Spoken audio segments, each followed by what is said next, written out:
y'all with this scripture. This scripture goes on to say a whole lot more.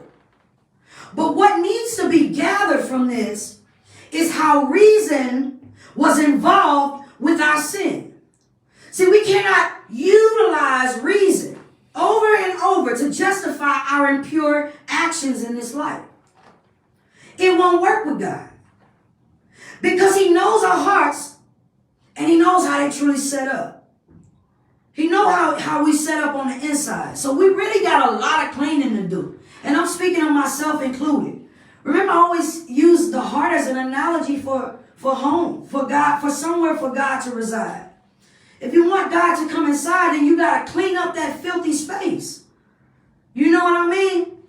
And that's what we all got to do. We all got to work on self and our impurities. And we can't continue to justify why we do the things we do. Because it's not getting us anywhere. We're in an unreasonable circle. It just keeps coming back around and around, 360, right? So this won't work with God because he knows our hearts. He knows how we truly set up on the inside.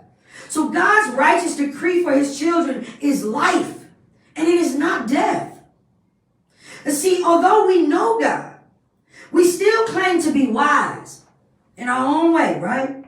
But it doesn't align with one who acts in a foolish way.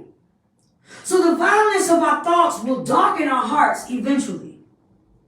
No matter how pure you started off. It don't matter. The more you allow in, it's going to consume you. What you eat is what you are, right? So we got to come into pureness. We got to purify our hearts. We got to clean it up. And we know this. We all know what we got to do. But we steady putting it off. That's the problem.